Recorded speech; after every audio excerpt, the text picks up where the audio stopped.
The meeting lasted less than 10 minutes. That should have been my first warning. We're simplifying the workflow, my boss said. Without looking at me, legal was already packing up. HR didn't wait for permission to open her folder. I stood there until he finally added, "Your position won't be part of the new structure." I didn't answer right away. "Say that again," I said. He glanced up, annoyed now. The head of quality control role is being eliminated. Eliminated. Not replaced. Not revised. Effective when I asked. Immediately, I leaned forward. "Who signs off on exports starting today?" He paused, just long enough to be noticeable. "The system routes approvals automatically." "That's not an answer," I said. "Name the person. There doesn't need to be one." I felt something shift in the room. Operations straightened. Legal stopped moving. "For 7 years," I said, "every shipment left with my authorization. If something fails, regulators don't audit software. They audit names." He closed his notebook. "That responsibility no longer sits with you." HR slid a document toward me. "We'll need your badge before you leave." So that was it. No review, no overlap, no acknowledgement that they were removing the last human signature from a process built on accountability. I stood. No one tried to stop me. At my desk, my email access disappeared first. Then the internal systems. IT arrived quietly. "Like this was routine. Badge," he said. I handed it over. As I walked toward the elevator, I heard someone whisper. "Not to me, not to anyone in particular. Who owns the risk now?" The doors closed before anyone answered. The story you're about to hear is a fictional work created by the writing team at Her Revenge. It is inspired by real corporate dynamics and professional power shifts, but all characters, companies, and events are fictional. This story focuses on accountability, authority, and the consequences of removing experience from systems that still depend on it. I sat in my car longer than I needed to, not because I was stunned, but because I was replaying the meeting in my head. They hadn't removed a job. They had removed the only person willing to be accountable for what came next. And inside that building, the process kept running without anyone signing their name. By the next morning, I started getting messages that weren't meant for me. "Do you know who's approving outbound compliance now?" That one came from Maya in logistics. We'd worked together for years. She knew better than most what my signature meant, even if she couldn't explain it. I didn't answer. An hour later, another message. This time in a group chat I'd forgotten I was still in. Quick question. Someone wrote, "Who signs QC now that Lyra's gone?" There was a pause. Then another message appeared. "I think it's automatic." No one confirmed that. No one challenged it either. At noon, my phone rang. I recognized the number before I answered. Greg from Export Operations. "I know this is awkward," he said, skipping the greeting, "but we're clearing a shipment this week. Routine stuff. I just need to know who owns final approval." "You tell me," I said. He exhaled. "That's the problem." "What did they tell you?" I asked. "That QC was streamlined," he said, choosing the word carefully. "They said the role wasn't necessary anymore. And who carries the liability now?" I said, "Silence." Then, "They didn't say that afternoon." I heard from compliance, not officially. A former colleague texted me a screenshot from an internal thread. "Does anyone have Lyra's old checklist?" Another reply followed. "Why do we need it? Because it caught things. Automation didn't." That message went unanswered. There was no announcement, no interim lead, no handoff meeting. Just a quiet gap where responsibility used to sit. I realized then how invisible my work had been. They remembered my output, not my function. They remembered that things shipped on time, not why they were allowed to. By the end of the day, people had stopped asking me directly. They were asking each other instead, circling the same unanswered points, hoping someone else would claim them. No one did. When responsibility floats long enough, it starts to feel optional. And inside that company, something essential had become unclaimed. The process moved forward anyway. The discrepancy was small. Small enough that most people would have missed it. I noticed it because I always did. It showed up in a draft export packet Greg forwarded me by mistake. He sent it with a short message. "Sorry, old habit."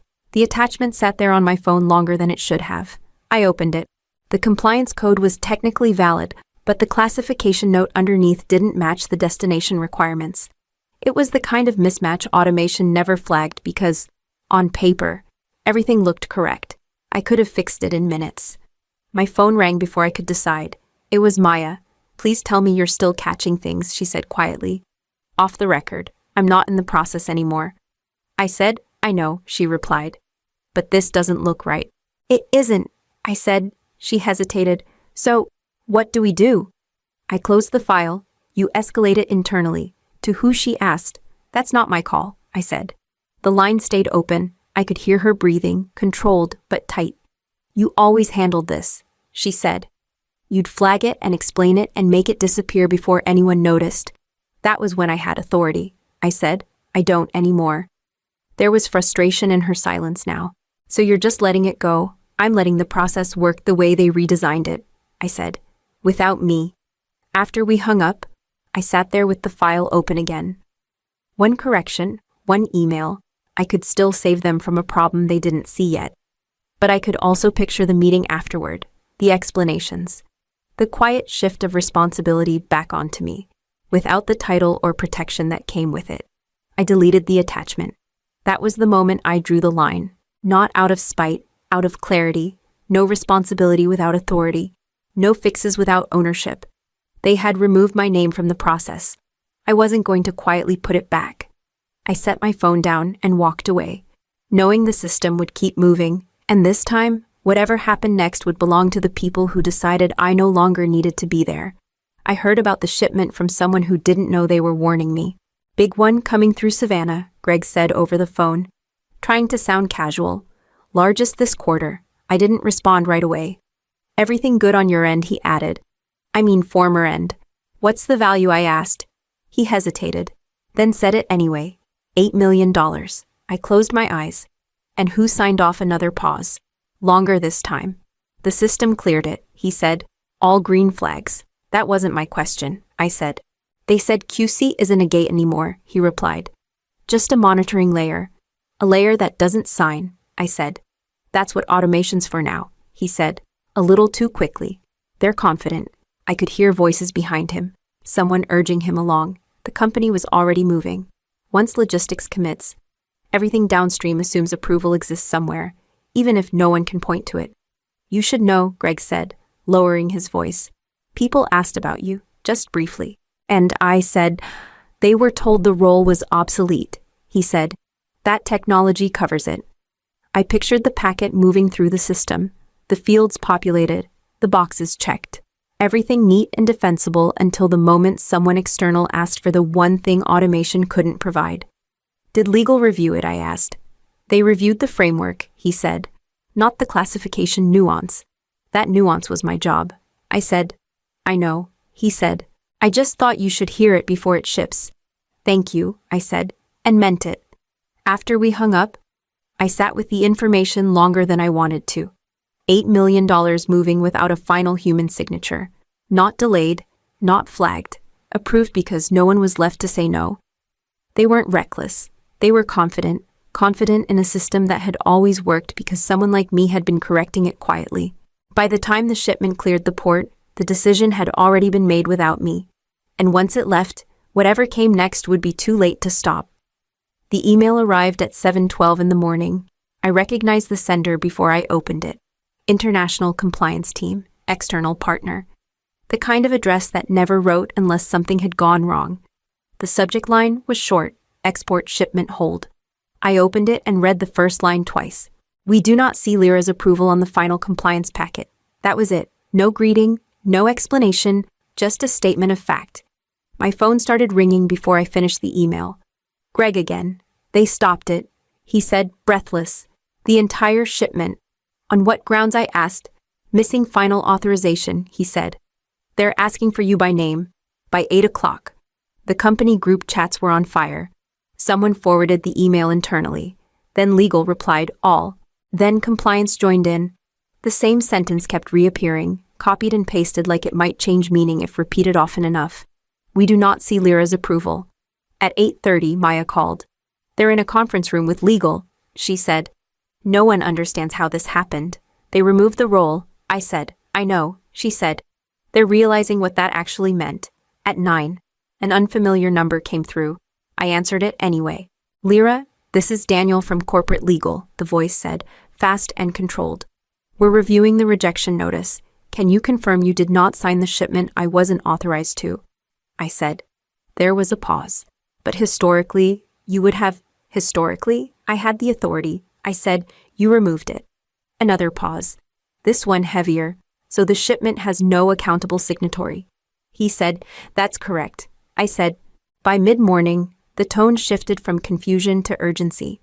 The partner company wasn't negotiating. Without final approval, the shipment would not move. Storage fees were already being discussed. Compliance exposure followed close behind. At 10:15, my phone rang again. This time, it was my former boss. We need to talk, he said. They had said my name out loud, and nothing inside that building worked anymore without it. The first call came from legal. The second came from operations. By noon, I stopped checking the caller ID. Lyra, we need you to sign off retroactively, a voice said. Clipped and rehearsed. Just to release the shipment, I can't sign something I didn't oversee. I said, we're not asking you to oversee it, he replied. Just confirm approval. That confirmation carries liability, I said. You removed my authority. You can't ask for my responsibility now. A pause. Then a different tone. We're trying to contain exposure. Then you should talk to the person who eliminated the role, I said. The line went dead.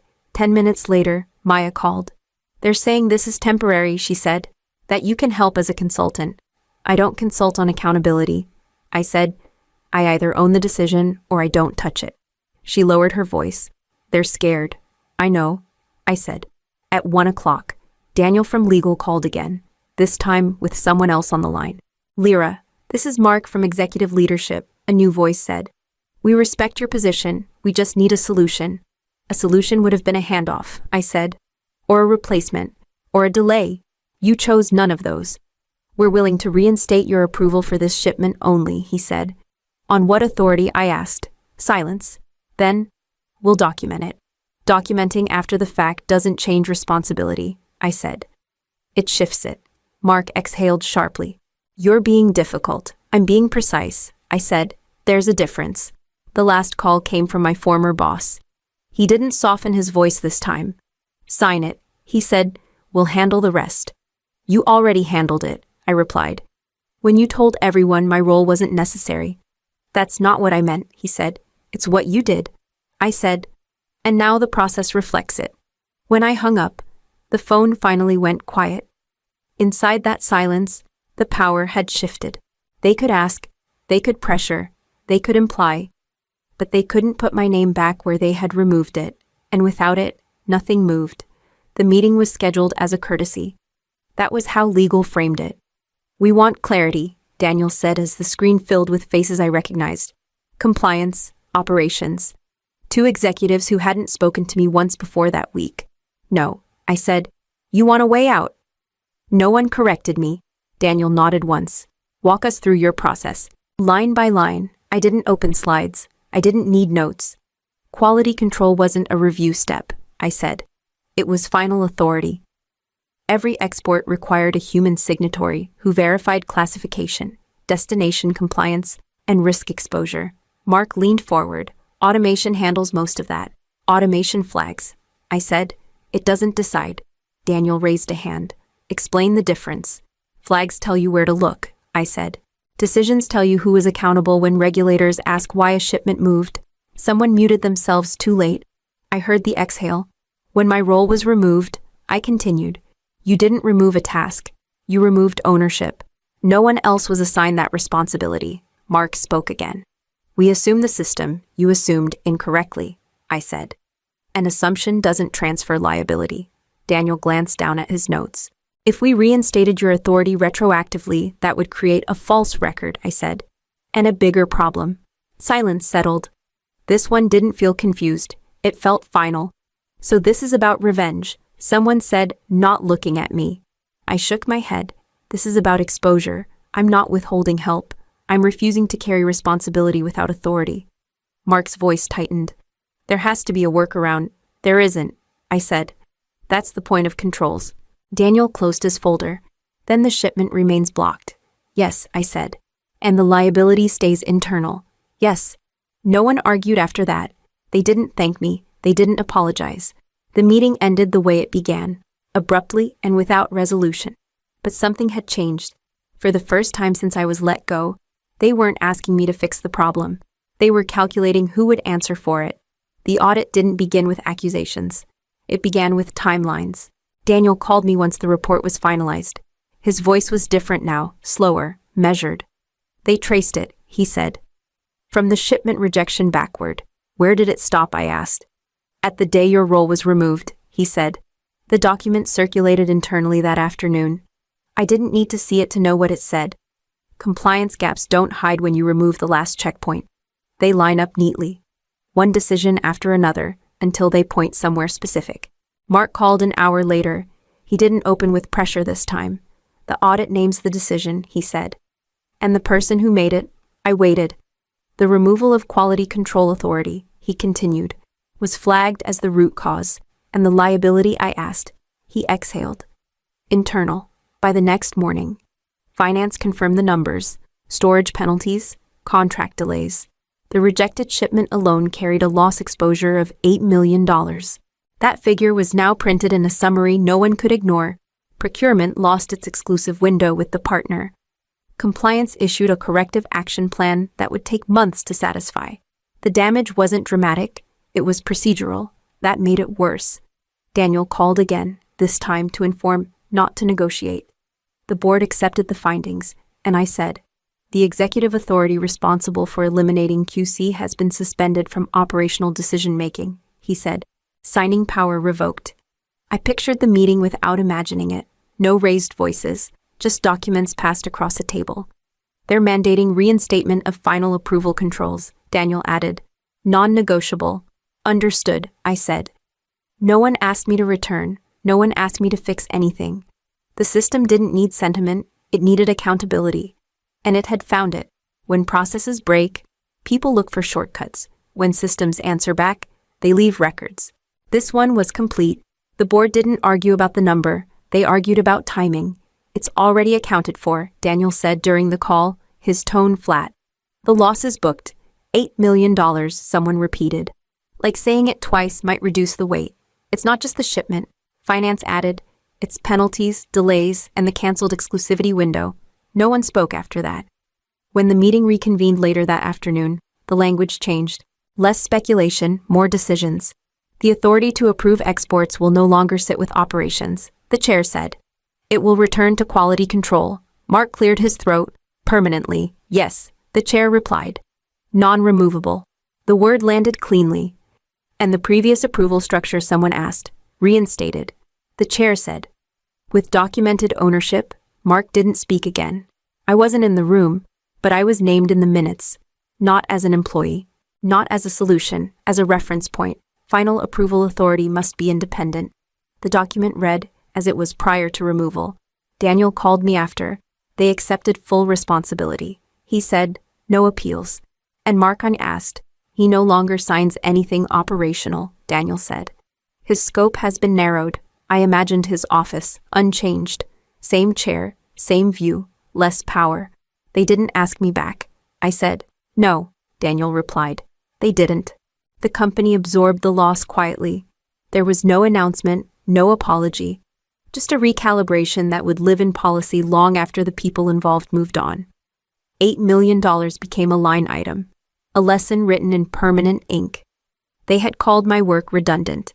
Then they paid to learn what it was worth. When I ended the call, I didn't feel vindicated. I felt finished. The system had closed its loop without me inside it. And for the first time since I left, that felt exactly right. The contract meeting lasted 20 minutes. That was intentional.